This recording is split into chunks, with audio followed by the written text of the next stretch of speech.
bit of a hybrid between conventional agriculture, small farms, family farms, and an educational establishment. We have a little of both. We do raise somewhere on the order of 4,000 to 5,000 fruit trees, and we raise sweet corn and pumpkins and various row crops, strawberries and raspberries and so forth.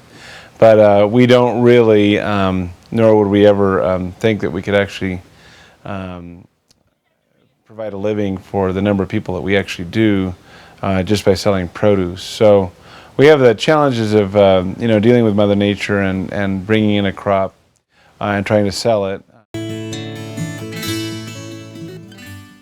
If we were just to sell the produce alone, we'd have a very difficult time making a living. In a farm this size, where what we work is about 55 acres, it's quite difficult because it's a very large area to maintain, but there's not very much money in the produce itself. We actually have customers come and pay us so that they can go pick. So during the fall, for a few months, we'll make very large amounts of money for a few days of a week for maybe 2 to 3 months. Then the rest of the year, we're very, very slow. And then in the summertime, we can produce large amounts of produce, fresh watermelon, strawberries, zucchini, but those are also very hard to sell for any type of profits. A lot of what we do is seasonal, and right now we're getting ready to go into our apple season. And we're getting all the things ready for that. We have to know what the price of the apples are, what the different apples are that are coming ripe. I think right now we've got the Ozark, the Lodi, the Royal Gala. There's all these different kinds of apples I've never heard of until I started working here. But just getting everything ready for the start of apple season, where we'll start having thousands, literally thousands of people here on a fall Saturday. Being prepared for that, having people to marshal traffic, get the cars parked, go to the right orchard, and they're not picking green apples, and they're not falling in a pond somewhere. So there's a lot that goes into that. It's a constant, not battle, but it's just constant learning for all of the customers we have here to come in and find out how to really pick an apple. You don't just pull, you lift and twist. Even up until the last 5 minutes before a tour, you can have things completely change. You're handed your rotation sheet, which tells you what's going to happen, but that's not necessarily what's going to happen. So much happens, and there's so many things that happen just in life that you really notice here. There was one morning, as a matter of fact, when it was slightly rainy, slightly more overcast, and we had a certain number of schools, because they thought there might be snow, cancel. They called us and said that they were canceling. So we were sure that these schools had canceled. And so Susan ran into the office and rewrote the rotation sheets completely so that it was a smaller rotation and everything was going differently.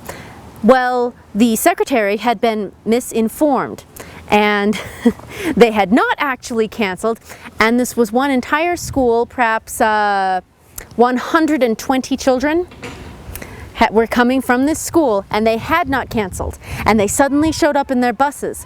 So about 5 to 15 minutes somewhere in there, we had a lot of mad hustling to write them back into the schedule, and during the middle of the tour it began to rain. And so suddenly I had my group of children for that one village post for about 15 minutes of a presentation, standing back to back with another lady who had her group back to back with mine. We're both gesticulating and telling our different stations, our different lessons, at the same time trying to be loud enough for our children above the rain, but not to drown out the other. And so it led for quite a bit of a battle of the stations. So one of the challenges of being a living history farm is, though we are an actual apple farm and do produce and sell apples, we don't make enough on that alone to survive necessarily. So we do our living history presentations and various activities. One of my personal favorites is dances and balls and such that we do. Such as coming up now in September, we have our Blue-Gray Ball. It's take place in about 1860, and it's one of our costume events, costume required events, where everyone, guests and staff included, are dressed up in the 1880s or 1860s time period. We have our Berry Pickers Ball.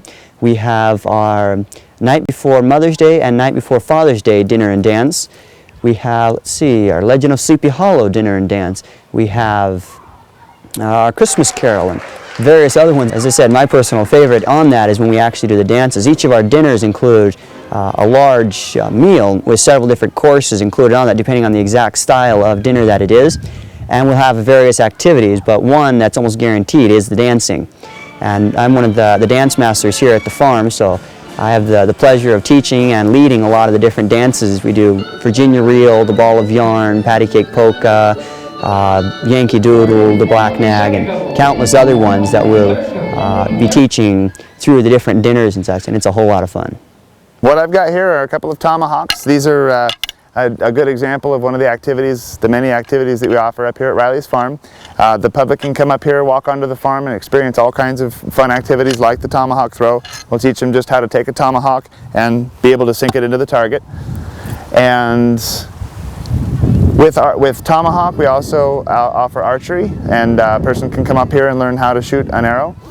We also do the farm walk, which is a brief, about a 15 or 20 minute walk about the farm. And we talk about some of the plants and some of the historical things about the farm.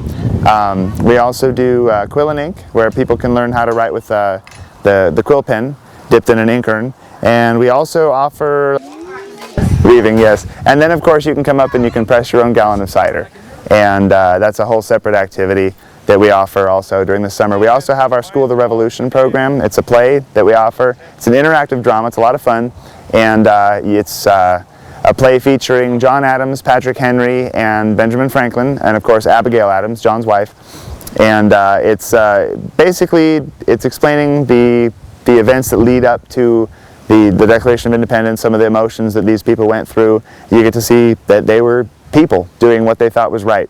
And so that's our summer play. That's going to continue to be offered during the fall when they're booked. And that's brand new this season. I of course play the villainous tavern keeper. That's me. And then during the regular season, summer's our slow time, of course. We offer in the fall, you pick apples and pears. We have blackberries, which are already started in the summertime, raspberries and the like. And we also do, of course, year-round sell our famous 5-pound apple pie, either the double crust or the crumb crust, big favorite. We also do, in the springtime, we offer our Revolutionary War tour, and of course that's throughout the year, but primarily the bulk of it's in the spring. And our Colonial Farm Life is offered throughout the year. That's a 2-hour version of the Revolutionary War without the conflict, without the redcoats, the muskets, and all of that. The stations people get to experience our life in the colonies. They get to experience what it would be like to muster up into a militia and to march as a soldier, either for the Patriots or for the British. And this is primarily for 5th graders, that is, for the Rev Tour. And they also get to experience candle dipping on the overnight program, of course. They also get to experience the blacksmith, how a blacksmith would operate, the quartering act, that's the quartering of troops in American homes, and the sentiments that would stir up. They also get to experience the Admiralty Court, some of the injustices that were done under legal jurisdiction by the British to the colonists, and the Stamp Act, of course, one of the many acts that the colonists rebelled against, and particularly was never enforced. So that would be the bulk of what we offer, and it's a great place to be, a lot of fun. What we found up here in Oak Glen was that there are a lot of folks who buy 2 or 3 acres of land and they think they've bought the rights to 3,000 or 4,000 acres of solitude. So somebody opens up a camp for kids next to them, and their impulse is to try and shut them down. And I've always thought, you know, if you love a field next to you, if you love that beautiful field full of wildflowers next to you, and you've bought your home and you want to enjoy that field of wildflowers, but it doesn't happen to be yours, maybe you ought to buy that field of wildflowers so that you can preserve it. But don't tell the fellow who owns that field of wildflowers that they've got to somehow keep it for your personal enjoyment. And we run into that.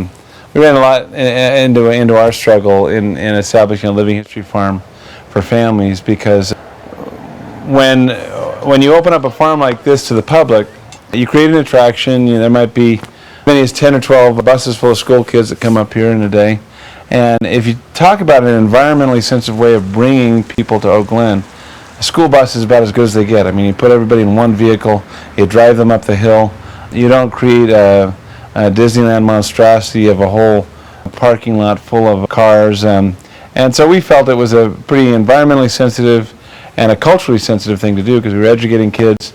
We're paying for the farm, and we thought it was win-win, but they're a small cadre of people who, competing business people and neighbors who really don't like people, truth be told.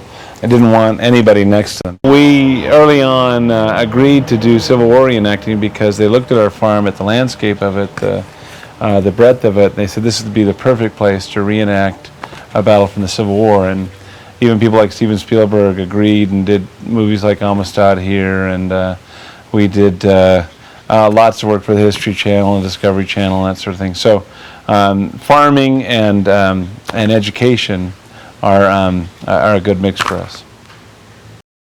American battle history really doesn't take place in municipal parks. It really occurred on farms, and so we were approached years ago by some Civil War reenactors to do battle reenactments, and it was a perfect environment to reenact things like Gettysburg and the Revolutionary era Saratoga and Bunker Hill, Breeds Hill, because that's all farm country. And so when you wonder what it's like to run a small farm, we really don't run a small farm. We do raise crops, and we use them as loss leaders to educate people about farming and about American history. So we're a very unconventional small farm as small farms go.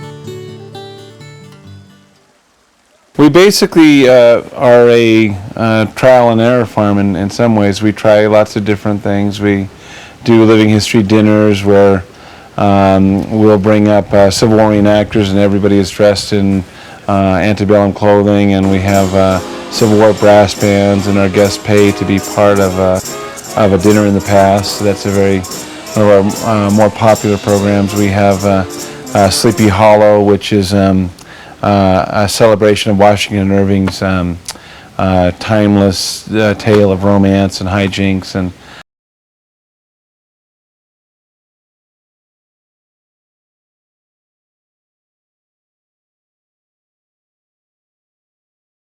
well, we find that our customers like being in open spaces where there's neatly laid out orchards and pumpkin fields and very few fences, and they're willing to pay for those spaces by, buying dinner from us or buying Americana. I mean, quill and ink sets and paper and looms and that sort of thing, and period clothing, but mostly I think what our mainstay has been is reenacting the Revolutionary War for school children. And out here in California, there's not very much Revolutionary War living history. Even in the reenacting community, there's not very many reenactors who take that as their hobby, as their era. And so we found that there was an open market for telling the story of the 18th century in America. You ask a child today whether they'd rather be tried by a judge or a jury, oftentimes, most of the time they're going to say, they're instinctively going to say a judge, but constitutional history tells us that the jury is the last barrier against a bad law, and many Americans fought and died for those rights, and we find that it's an engaging way in this country setting to teach those rights, because when we were going through our CUP battle, someone asked us if we could tell the story of the Revolutionary War without muskets, and one of our employees had the presence of mind to say that we didn't get our country by asking nicely, and that drama is worth reliving and re-experiencing. We know that the story of English liberties throughout history is a story of a fight. It's the story of the gentry telling the nobility, you will not take our goods from us without our consent. You will not take our our right to worship from us. And it's this whole story of a long fight. But fortunately, I think that the powers that be saw the wisdom of our project, and we won unanimously, and now we face the challenge of going on with this original vision that we all fell in love with as a family 20 years ago. And no one has written the book, really the textbook, on how to run a living history farm or how to run a living history venue. My personal feeling is that if you look around the country and you see places that preserve American history, they tend to be run by docents, by nonprofit museums. And a lot of them are great, but a lot of docents and a lot of nonprofits don't have the impulse to please the customer the way a for-profit business does. And we're very proud of the fact that we're a small family business, we're for-profit, and that means that all of our staff is trained to love and respect the guests, to appreciate them as members of their family. So, I get a little emotional because we fought pretty hard for the farm. And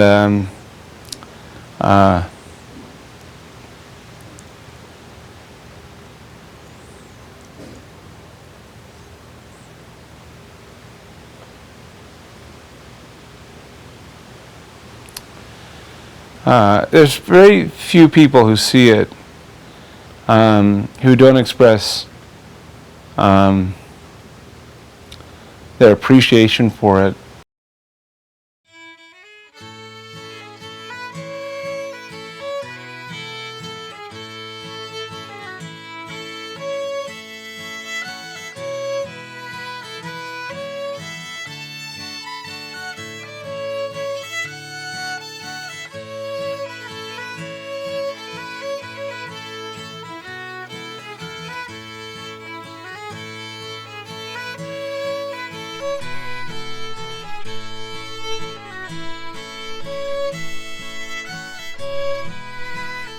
Pumpkin? Let him sniff at it. See, he's sniffing the pumpkin shit. Here, next to a horse. Here, we're next to a horse. Oh, watch out, he's trying to eat it.